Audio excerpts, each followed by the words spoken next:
Bismillahirrahmanirrahim. Assalamualaikum warahmatullahi wabarakatuh. Waalaikumsalam warahmatullahi wabarakatuh. Jazakumullah khairan jaza atas waktunya.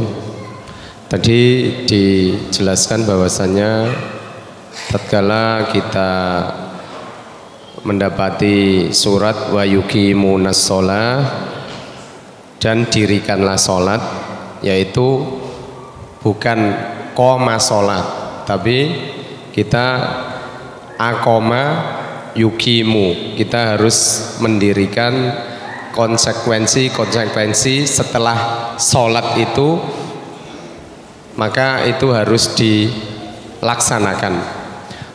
Maka tatkala kita sebagai seorang muslim kemudian dalam sehari-hari itu tatkala kita sholat memang kita mendirikan, tapi tatkala sehari-hari kita akoma sholat itu berbalik 180 derajat. Apakah dengan kita melaksanakan sholat itu kita menjadi termasuk orang munafik apa tidak, Ustaz? Karena kita pengennya mendirikan sholat. Contoh saja, kita selalu meminta hidayah, ihdinas siratal mustaqim, ihdinas siratal mustaqim, kurang lebih 17 kali. Tapi tatkala kita bahkan bukan tidak tahu, kita sudah tahu bahwasanya itu larangan, kita sudah tahu itu perbuatan dosa, tapi banyak di antara kaum muslim termasuk kita sendiri kadang-kadang menerjang. Apakah bukan kita takut bahwasanya kita ini termasuk dari kata-kata munafik karena itu berkata atau menyuruh sesuatu tapi tidak dilaksanakan. Yang kedua, Ustaz, mumpung ini kan masih hadir, bahwasanya tadi dijelaskan makna sholat itu minimal ada tiga tahapan atau 3 bagian. Tadi baru dijelaskan asilah, yaitu hadiah. Nah, minta tolong walaupun nggak dijelaskan secara rinci, keduanya disampaikan makna as-sholah tadi. Tadi kan bagian sholah itu menyakup tiga hal. Tadi baru dijelaskan, baru as-silah. Jazakumullah khairan jaza atas waktunya. Jazakumullah khairan katsiran atas pertanyaannya. Pertanyaan yang pertama berkaitan dengan pendirian sholat. Apakah kita ini terbilang sudah mendirikan sholat atau tidak? Karena kenyataan kehidupan kita itu berbalik 180 derajat daripada makna-makna sholat. Apakah kita bisa dituduh sebagai orang munafik karena kadang-kadang kita berlawanan terus dengan makna sholat yang ada? Perlu diketahui bahwa takutnya kita akan menjadi seperti orang-orang munafik adalah sesuatu yang diperintahkan dan dianjurkan.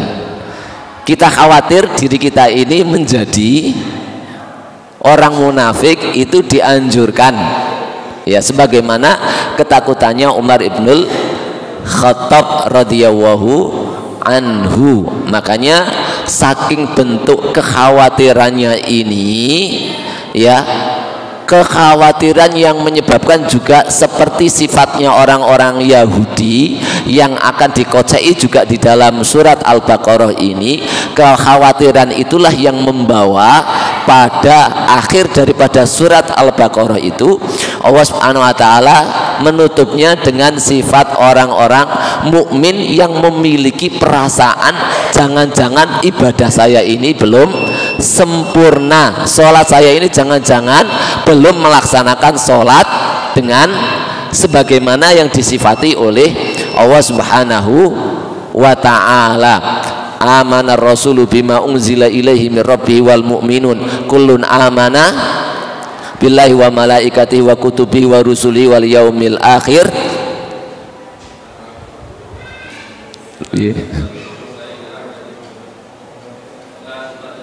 La nufarriqu baina ahadin mir rusulih wa qalu sami'na wa ata'na ghufranaka. Ya, di sini adalah sami'na wa ata'na, tetapi disambung oleh Allah Subhanahu wa taala dengan kalimat apa? Ghufranaka. Kenapa kita minta ampun? Wong kita sudah sami'na. Tidak seperti orang Yahudi, kita mengatakan wa ata'na, kami dengar, kami taat, kami dengar, kami laksanakan. Sementara orang Yahudi adalah qalu sami'na wa asoina, kami dengar, kami maksiati, kami dengar, kami langgar. Ini orang Yahudi. Sementara orang beriman adalah sami'na wa ata'na. Tetapi Allah mengajarkan, kenapa kemudian disebut ghufranaka?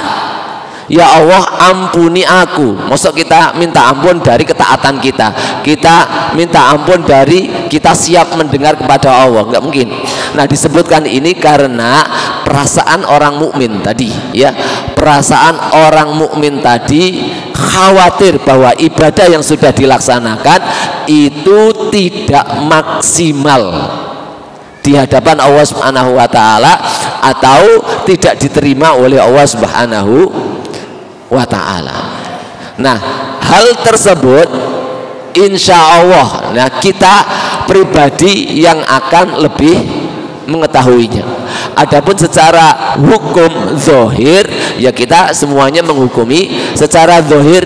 Orang yang selalu tepat waktu, insya Allah dia plus pelaksanaan sholat, dan konsekuensi sholat juga akan dilaksanakan. Makanya sifat manusia yang paling kuat itu terwujud ketika dia melaksanakan, mendirikan sholat, yuqimuna sholat tadi, ya. Allah Subhanahu wa ta'ala sebutkan di dalam Al-Quran, khuliqal insanu halu'a, manusia itu diciptakan dalam keadaan keluh kesah, manusia itu diciptakan dalam keadaan lemah. Idza massahul khairu manu'a, kalau lagi lapang, kalau lagi megang uang banyak, dia akan medit. Wa idza masahul khairu manu'a wa idza masahul syarru jazua. Kalau dia ditimpa musibah, jazua, akan selalu mengeluh, akan selalu sambat. Apa kata Allah? Illal musallin, kecuali orang-orang yang telah mendirikan sholat. Makanya itu diantara rahasia kenapa kita habis sholat itu kemudian astagfirullah, astagfirullah, astagfirullah. Kenapa enggak kemudian langsung alhamdulillah, alhamdulillah, alhamdulillah? Kan kita sudah melaksanakan ketaatan, harusnya alhamdulillah, alhamdulillah. Tapi astagfirullah, astagfirullah, astagfirullah, karena fungsinya ya kita merasa bahwa kita kurang maksimal di dalam beribadah kepada Allah Subhanahu wa ta'ala. Wallahu a'lam bishawab. Untuk pertanyaan yang kedua, ini kalau dijawab sekarang besok nggak hadir tafsir.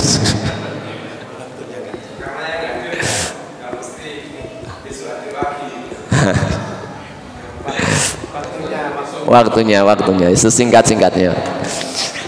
Insya Allah nanti akan kita jawab pada pertemuan yang akan datang, dan kita akan bahas, mudah-mudahan setelah kita bahas kita bisa melaksanakan sholat dengan makna hakikat sholat yang sebenarnya. Amin ya rabbal alamin. Kita tutup dengan doa kafaratul majlis. Subhanaka Allahumma wa bihamdik, asyhadu an la ilaha illa anta, astaghfiruka wa atubu ilaik. Wassalamualaikum warahmatullahi wabarakatuh.